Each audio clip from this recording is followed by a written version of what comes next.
Television City in Hollywood, we bring you the Jack Benny program with Jack's special guest, Liberace, presented by Lucky Strike.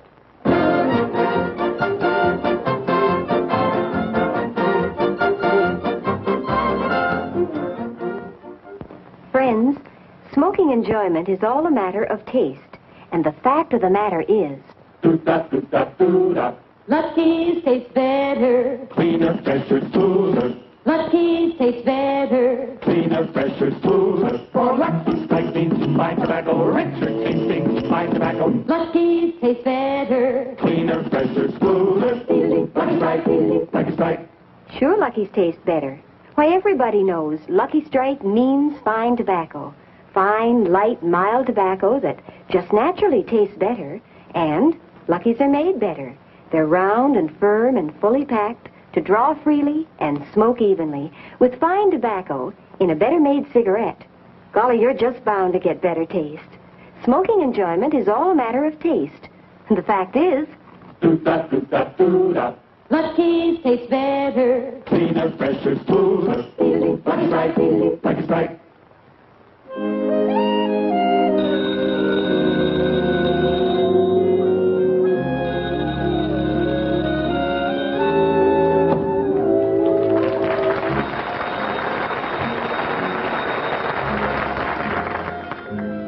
Mr. Benny's dressing room, star of stage, screen, radio, and right now he's in front of the cameras trying to convince television. Who's calling, please? Oh, TV Guide magazine? Oh, yes. Oh, I'm sure he'd be glad to pose for pictures. You want to do a story about his program? Oh, he'd be more than flattered. I'll tell Mr. Benny just as soon as he... Benny. Oh, you want Beanie? He's on another network. Benny and Beanie is close. I'll bet Cecil, the C6 sea serpent, makes more than I do. Hi, boys. Hello, Rochester.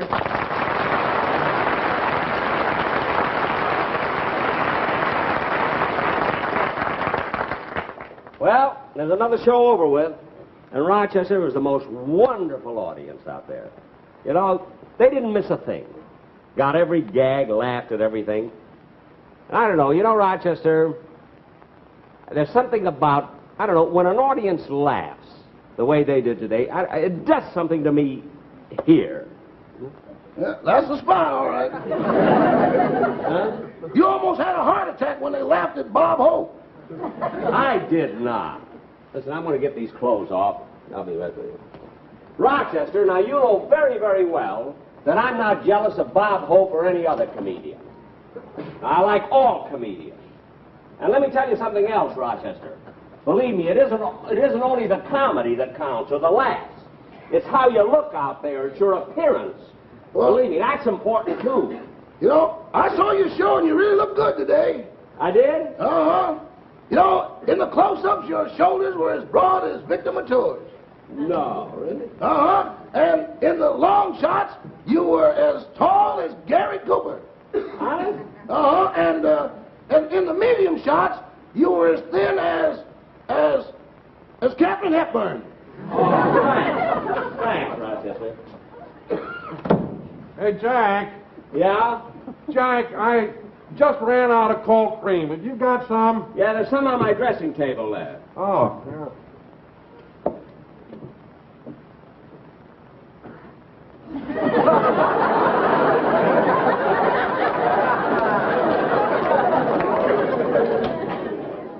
Rochester, Uh-huh. take these, will you? Yes, sir.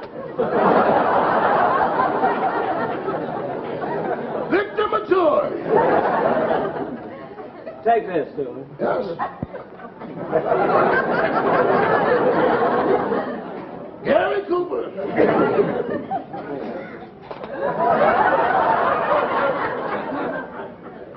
Hepburn. Well, how's it feel to be Jack Benny again? Fine, fine. Say, Rochester, while I was on, were there any calls for me? Oh, several, but one seemed to be urgent. You had a call from Mr. Liberace. Liberace? Mm-hmm. Gee, it must have been important. What did he want? Maybe it was out of cold cream. Oh, don't be funny. I better call back and see what he wants. Okay, I'll go get your trousers pressed. Liberace, huh? Mhm.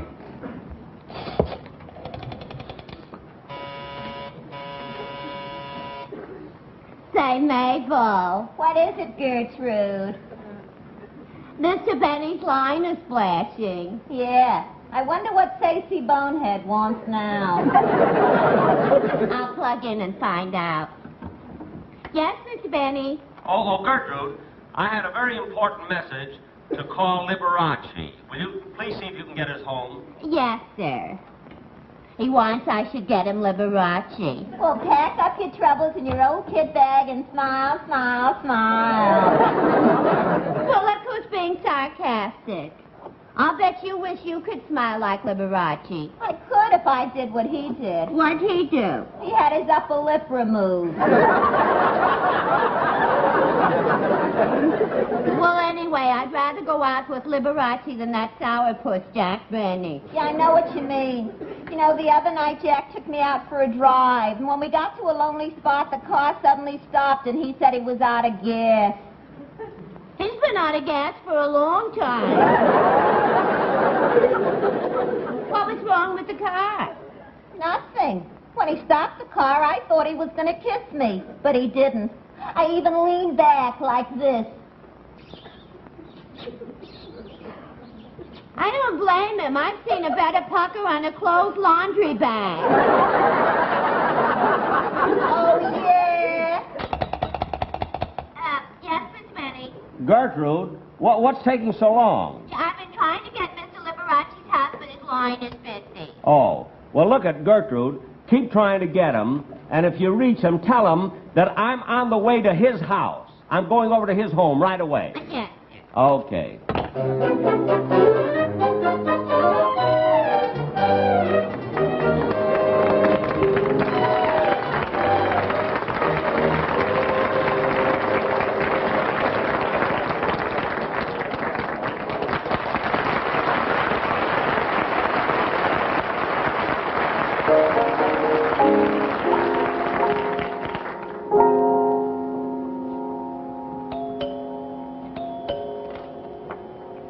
Geoffrey? Oh, Geoffrey? Did you call me, sir? Geoffrey, there's someone at the front door. Oh, very good, sir.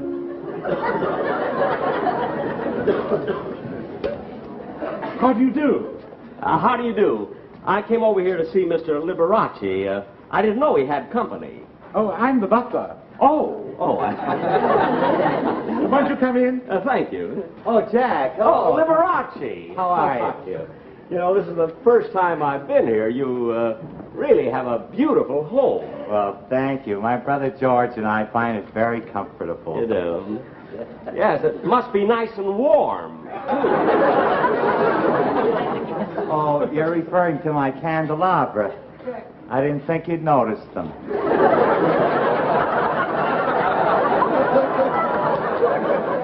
Well, I'm very observing.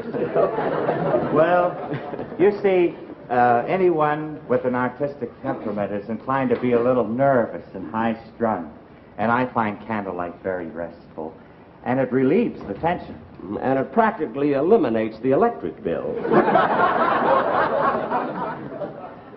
Now, Liberace, I tried to answer your call, you see. I knew you'd called me, and your line was busy.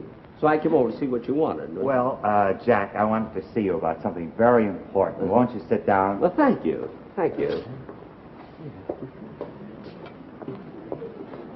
I beg your pardon, sir, but Pierre would like to know what you'd like him to prepare for dinner. Well, I don't know. What did we have last night? Cuisse de grenouille à la José Ferrer. Oh, yeah. Quiz de la José Ferrer? What's that? Frog legs in a kneeling position.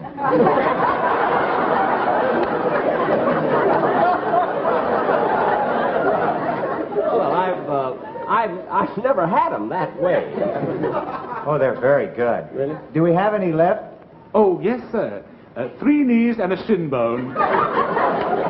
Well, that's not very much. Oh, yes, it is, sir. You see, the shin bone's connected to the knee bone, and the knee bone's connected to the hip bone, and the hip bone's connected to the thigh bone.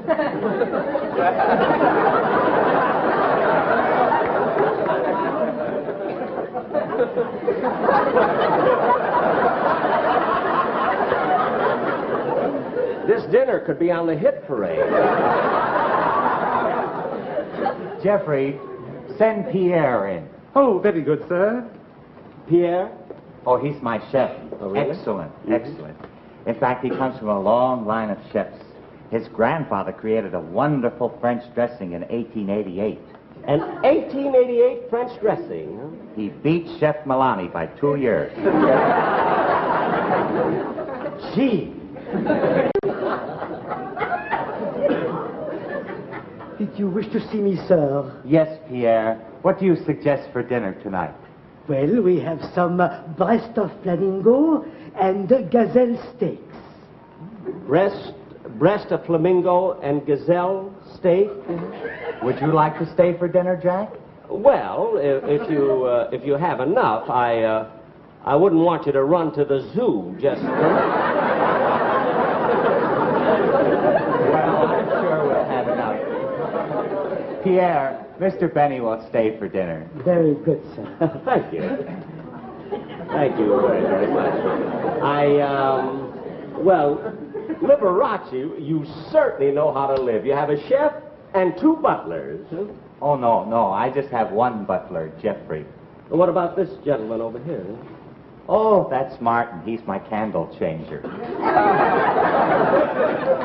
I mean, he changes the candle. Huh? He can change them when one burns down without losing a flicker. Gosh! You mean you have a man just to change the candle? I have 4 of them. I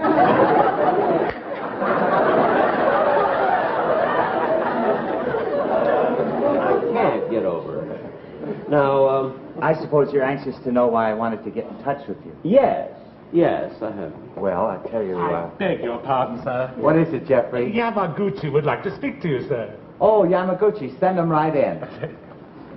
Yamaguchi? He's my gardener. Oh, you have a garden? Yamaguchi, you wanted to see me? Yes, sir. I've got the back room all cleaned up, sir. Well, fine. If you'll step over to the window with me, I'll show you what I'd like you to do next. Excuse us, please. Yes.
That's the way I'd like to have you do the backyard. Yes, sir.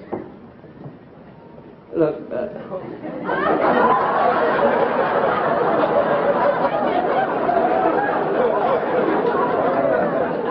Liberace, I know this isn't my business, but I think that this fellow Martin is a little confused. He put candles on Yamaguchi's rake. I know. This is the day we burn the weeds.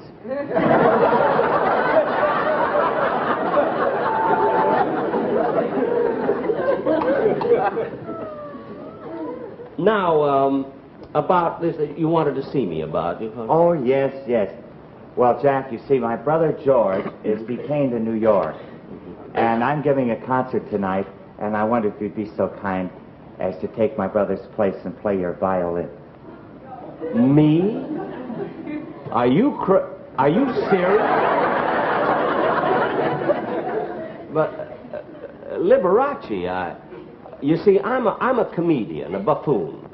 And the violin is just a prop in my hand, just to get laughs, that's all. I know, Jack. That's the shame of it all. What do you mean, shame? Well, you see, I feel that deep down inside of you is a great musical talent. But you just haven't surrounded yourself with the proper atmosphere. You may be right. Well, you notice, I always adorn my piano with a candelabra. And you know, the audience seems to sense that my inspiration is extracted from the warm glow of the tiny flickering flames. Tiny flickering flames, huh? Well, that wouldn't work with me. See, once I played my violin where they burned down the theater, and I was still lousy.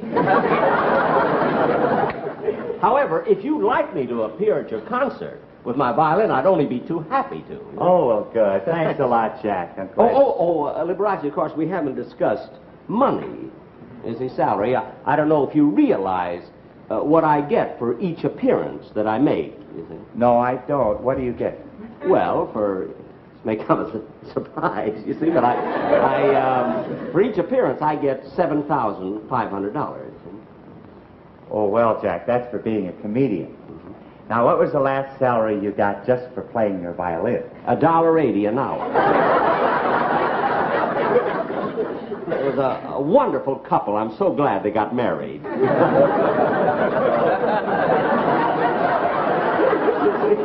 Now, anyway, I'll be so happy to be on your concert. Liberace! Uncle Liberace! Where are you? In here, Willie. Who's that? That's my nephew, Willie. He's been out playing football with his friends. Oh! Hello, Uncle Liberace.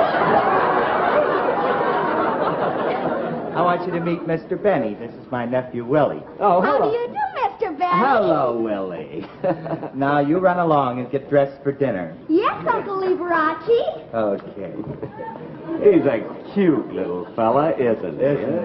Dinner is served. Oh, shall we go in? Yes, and then we'll get ready for the concert, right? Fine, Liberace.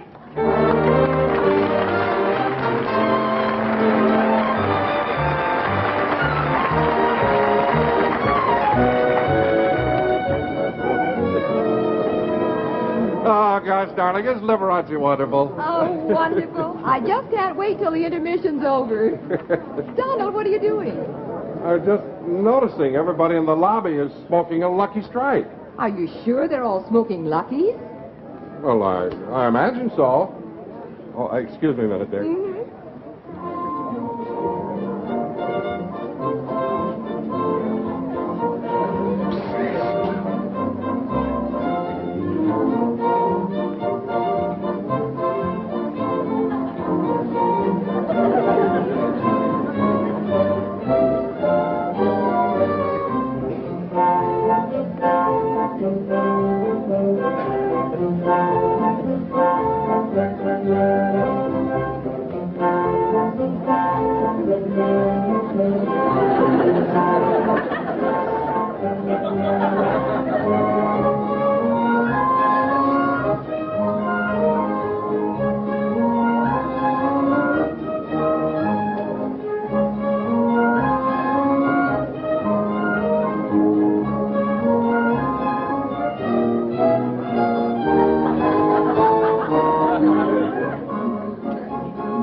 you know, my brother George cannot be here this evening, but I was very, very fortunate to secure the services of another artist, Mr. Jack Benny.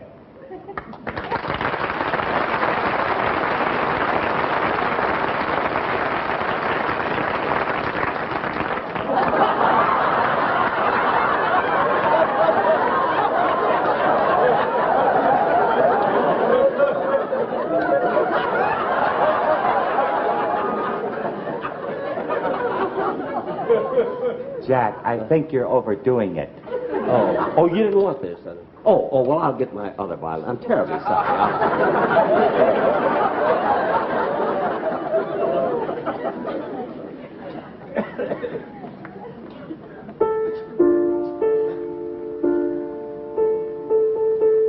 How about tuning up? What? How about tuning up? Yeah, go right ahead. How about you tuning up? Oh, give me a minute.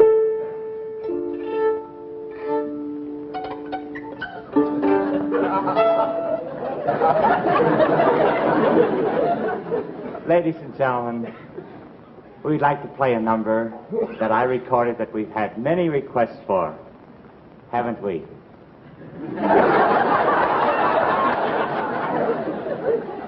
It's called the September Song.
When it's rainy and wet, or sizzling hot and dry, my jacket keeps the weather out and freshness in. Here's why.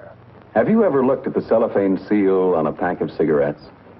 Well, probably your eyes can't tell the difference between one seal and another. But the makers of Lucky Strike take special care to see that every pack of Luckies is extra tightly sealed, because that's what keeps the cigarettes inside fresher tasting. Now, here's how the American Tobacco Company, as one of its many quality controls, tests the seals of Luckies to make sure they are extra tight. This is Ruth Thompson, an examiner in the Lucky Strike manufacturing plant. Ruth takes packs of Luckies right from the production line. She cuts the cellophane wraps in half and removes them. She puts each half, open end down, in a pan of mercury. Then both halves are tested separately under air pressure to measure their air tightness. Maybe you think that's a lot of fuss to make over a cellophane seal. But the makers of Lucky's know it's worth it. For when you take fine tobacco in a better-made cigarette and safeguard the better taste of that cigarette by sealing in its freshness, you're going to have a better tasting smoke. After all, smoking enjoyment is all a matter of taste. And the fact of the matter is, Lucky's taste better, cleaner, fresher, smoother. See for yourself. Be happy. Go Lucky.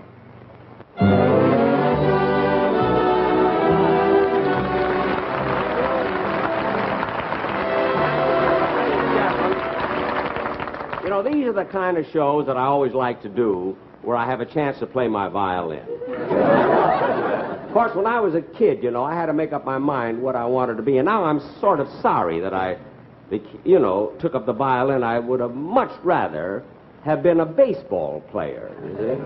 Although I imagine she would have married him anyway. But I'd like to have you meet my guest star again, Mr. Liberace.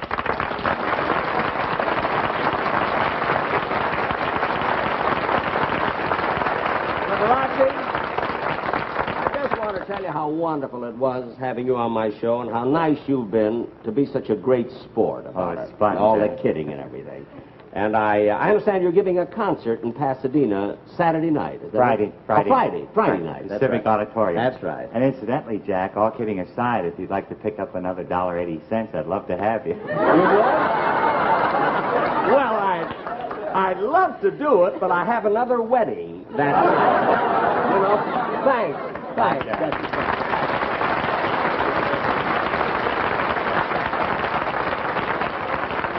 Ladies and gentlemen, I'll be back in 3 weeks when my guests will be Mary Livingston and Joan Benton. 3 weeks from Sunday. And next Sunday, be sure and listen to and watch Ann Southern in Private Secretary. Thank you.